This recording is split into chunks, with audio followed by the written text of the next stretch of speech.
call is now being recorded.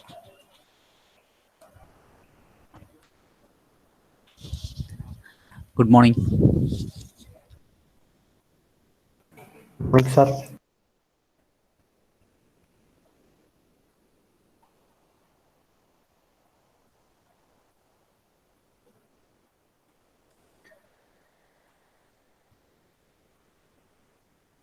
Okay. In the last class, we have discussed about the communication in industry. So, what is the communication? Basically, what is a communication? Communication, it is just the transfer of information, mainly dealing with the transfer of information from the sender to the receiver. And we have seen various components in the or elements in the communication and main types of communications. Basically, it is classified into two: formal communication and informal communication. What is formal communication and what is informal communication? And in formal communication, it is a official. It is for used for the official purpose, and it can be classified into two. That is vertical communication and horizontal communication. Vertical communication is a top down or down to top, bottom up approach, where the communication is between the various hierarchical levels, from either from the top to bottom level, that is from manager to supervisor to worker, etc., or in the other manner. And horizontal communication, regarding the horizontal communication, it is the communication between the same position or the position of the same level but in the department, whether it is from finance, manager from the finance and manager from the sales or production, likewise. So that was the classification. Now we will see what are the effects of communication in an organization. We'll see certain effects.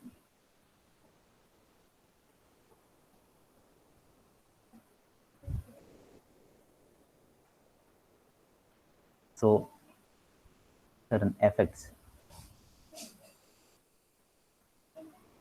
of communication.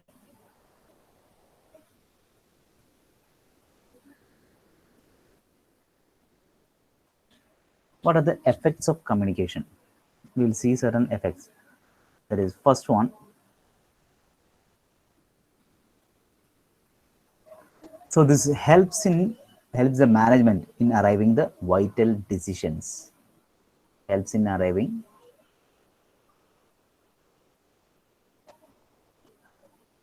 vital decisions.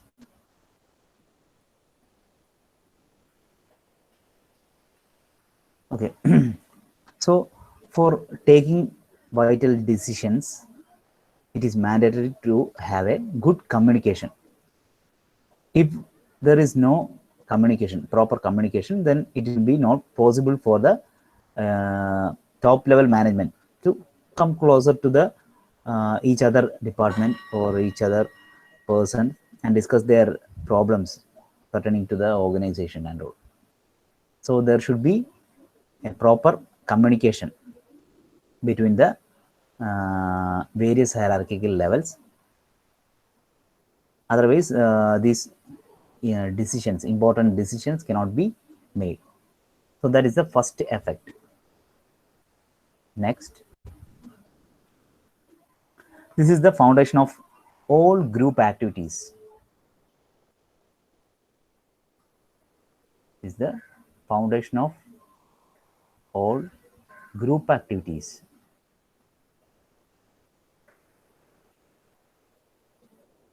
So we know, for any group activity, in order to have a good group activity or coordination between the group members, there should be a good communication link between them.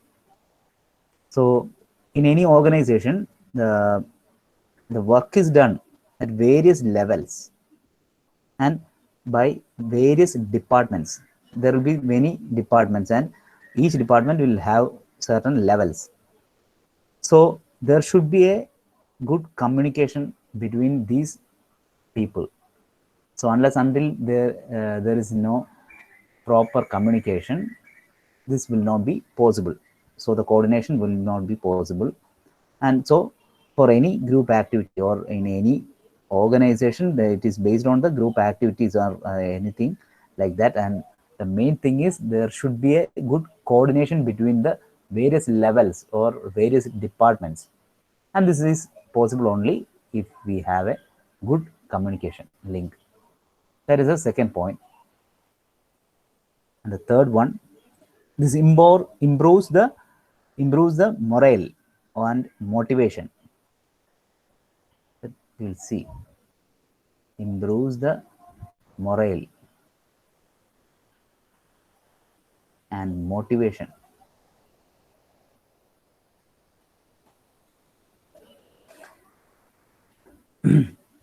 So how it improves the morale or motivation? Through proper communication, one can motivate. Many have the good qualities of motivation. So such people, if the people having good positive attitude or motivation ability, if they motivate, if there is a good communication using his communication skills, if he is able to motivate the people, then it may result in the increase in the productivity or high productivity will be possible. So through this communication, that is, this is a effect of a communication, good communication. So it improves the it gives a motivation, and ultimately it improves the morale. Next,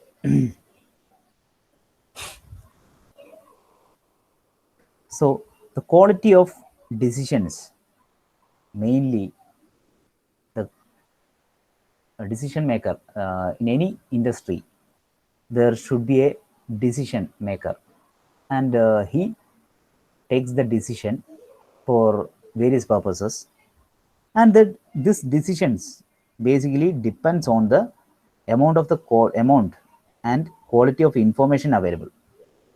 Whatever information he is achieving or getting, depending on that only the decision maker can decide or give the output. So the output of the decision maker is mainly dependent on the input.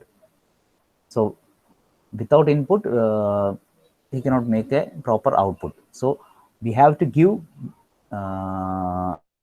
proper input. This is through good communication. So if the communication is not proper, that means if the input is given in a improper manner, or it is not communicated properly, that the decision maker cannot decide, or he is not getting the correct understanding of the problem, of the scenario. So it should be given to the proper manner. So this is the point, that is a quality of decisions. Quality of the decisions in any organization depends on the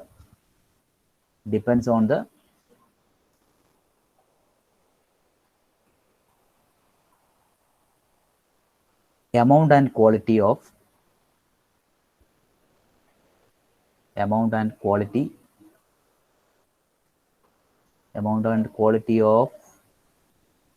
information available to the decision maker.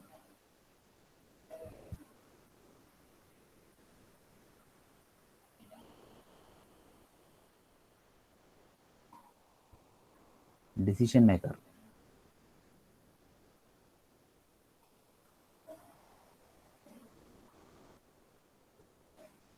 Okay. Finally, one more thing. The need of the customer. What is the need of a customer in any industry or production process? The main part is the customer. So we should analyze what is the need of the customer, and it should be properly communicated. So we should know what is the exact need of the customer. Otherwise, we cannot survive in the market. If we can't survive in the market, then the other competitive products that will develop and take away the market, and we will not be able to withstand that. So there should be a good communication of regarding what is the current need of the customer. That is the need of the customer. Need of the customer. Need of the customers are to be identified.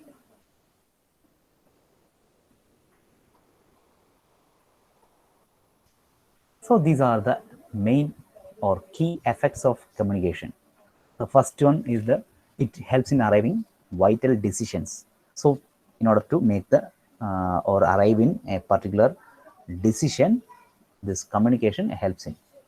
And second one, it is the or communication. A good communication is the foundation for all group activities, for the coordination activities. So in any industrial sector or in any firm, the basic thing is there should be some coordination between various people or various levels and various departments, and for best result there should be a good proper communication between these intermediate units. And third one, it improves the morale and motivation. So through proper communication or communication skills of the person can be used to improve the or give the motivation and ultimately improves the morale of the workers. Fourth one was regarding the quality of decisions, or we have seen regarding the decision maker.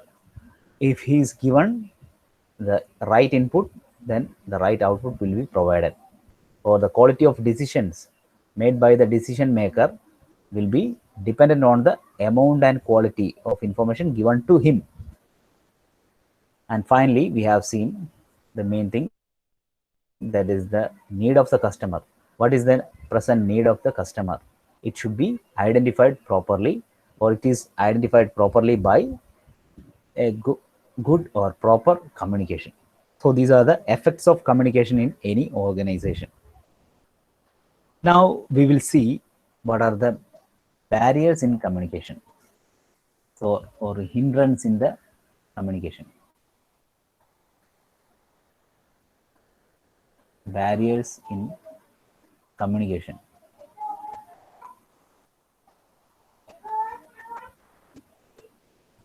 So in the communication process, there will be certain barriers or hindrances which causes or prevents in the effective communication.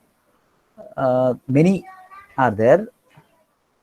So we will see certain things. So the how we can say whether a communication is effective or not. So the effective communication. If the communication is effective, then there is a successful transmission of the message from the sender to receiver.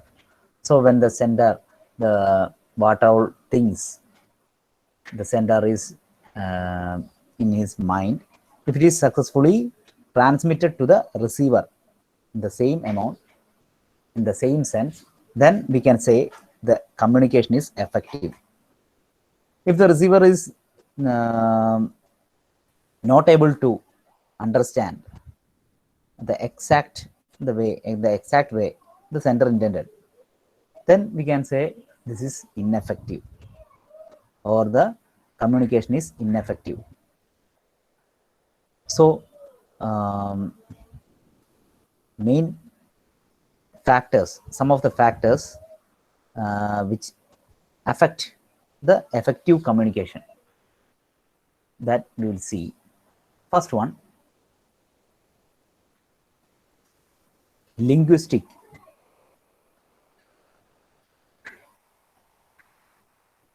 It is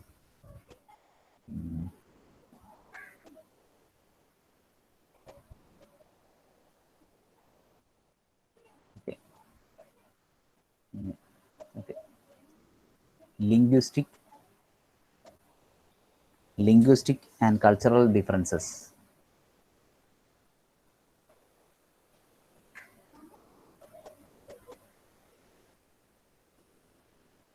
Linguistic and cultural differences. So the communicated messages, whichever messages is communicated, that should be understandable to the receiver. So the receiver should understand these messages, what all messages is being sent by the sender. It should be clearly understood by the receiver. If it is not understood, maybe due to the language difference or due to the cultural differences, then it creates a problem while transmitting. So that is the one of the main barrier in communication, that is the linguistic and cultural differences. Second one, environment.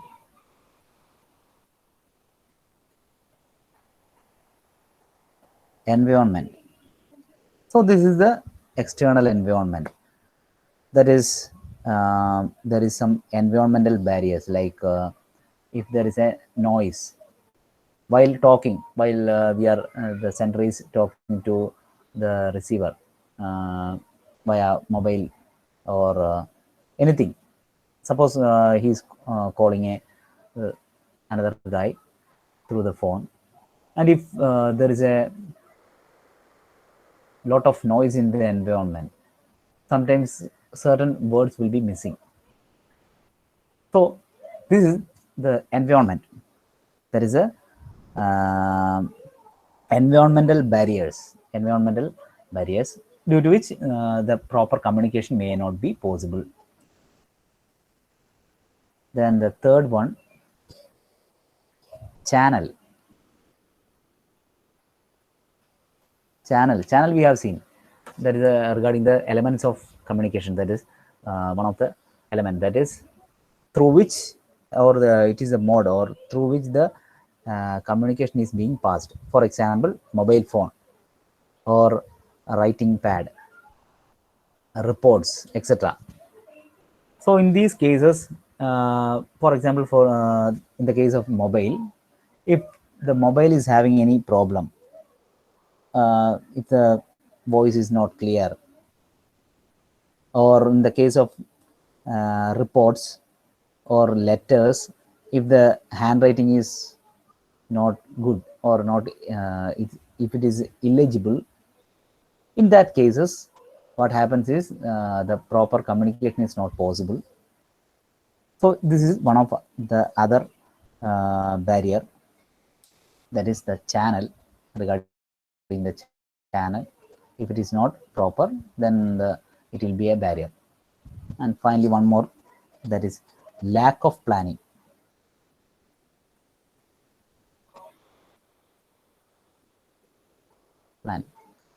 Lack of planning. So for everything there should be a good plan panni pannanam alle appo. So there should be a proper plan before starting any communication, whether it is formal or informal. So there should be a good planning prior to communication. So without planning, if we start a talk, then it will not end anywhere. So you should plan properly what you are intending or what is in your mind. So you have to, first of all, you have to order it, arrange it, and you have to make it in a proper sequence and deliver. So without a proper plan, then it will be difficult. So that is the last one, that is a lack of planning. If the planning is not there, then it is considered as a barrier. So these are the basic barriers in communication, in proper communication. So for an effective communication, these barriers should be avoided or neglected. So these are the barriers. The first one is linguistic or cultural differences. Then comes the environment, many environmental effects like noise and all. Then comes the channel through which the communication is being sent. then the lack of planning, finally. So these are the things about the communication. There is things about the communication. Now we will see another topic, that is a industrial safety. Industrial safety. Industrial safety.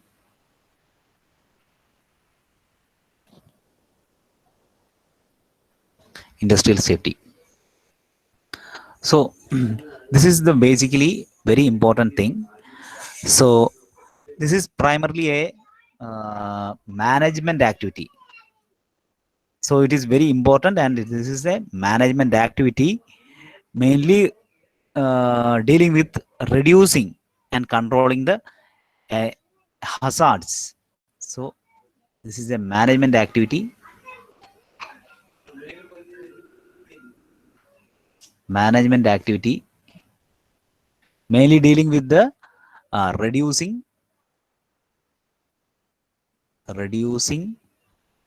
controlling, and eliminating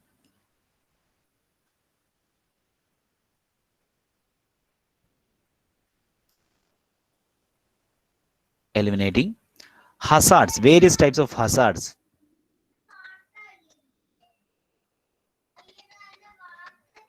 Hazards, various types of hazards in any industries or industrial units. So this is the industrial safety. So safety is first. Everywhere we can see in any industries where if we go, we can see safety is first. That means it is so industrial safety mainly dealing with the controlling or reducing various kinds of hazard, because every in every industry there is very many types of hazards possible. So we have to reduce it in order to, for many things, that is in order to reduce the cost, unnecessary cost associated with the accidents and all. So the industries are mainly prone to disasters or various hazards. So we should reduce this. So we will see what are the main objectives, key objectives of industrial safety. Objectives. So what are the main objectives of industrial safety or aim of the industrial safety? First one, to prevent the accidents.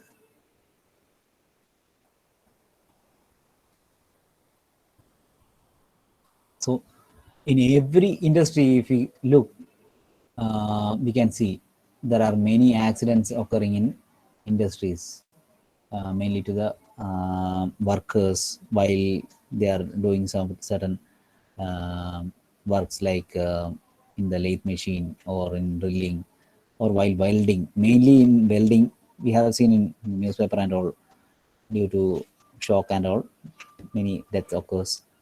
So there are many accidents occurring. So in order to prevent the accidents, we should uh, adopt many safety precautions or safety measures to be done. So this is the first objective, that is to prevent the accidents by reducing the hazard to minimum.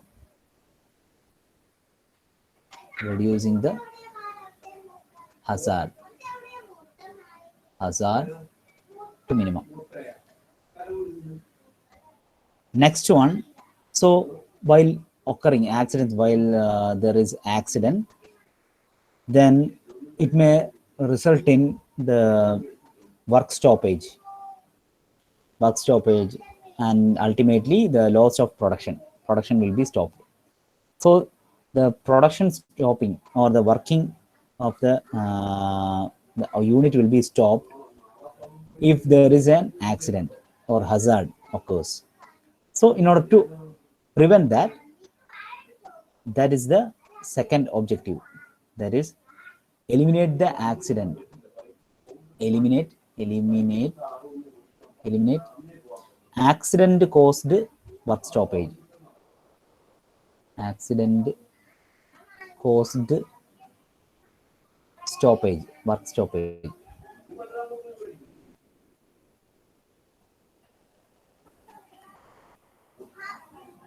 That is the second objective. Then next, if there is an accident, in the case of any accident, there should be the management should give some compensation to the employees, or to the insurance. There will be some insurance rate will be there, and so there, in any case, in all these cases, there is certain cost associated with that, either in the regarding the compensation or insurance, or anything, any other direct or indirect cost will be there. So these costs should be minimized, or it can be minimized if there is a good or proper safety measures or safety conditions in any industries. So that is the third objective. So achieve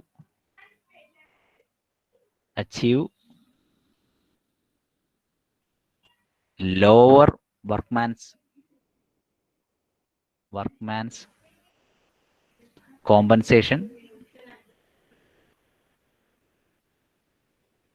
compensation, insurance rate,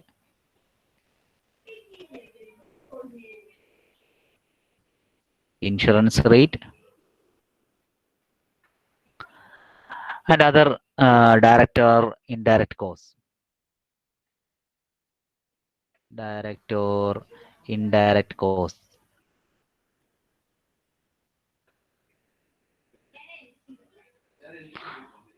And finally, one more, that is a safe workplace or working condition should be provided to the employee.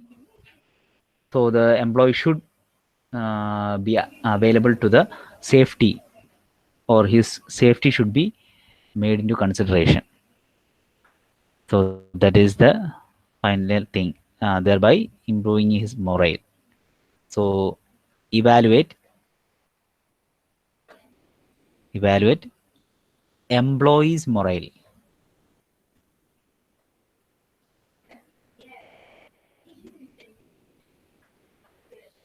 by promoting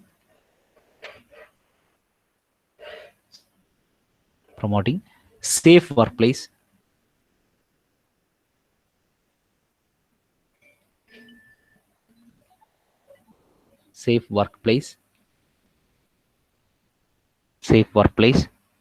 and good working condition.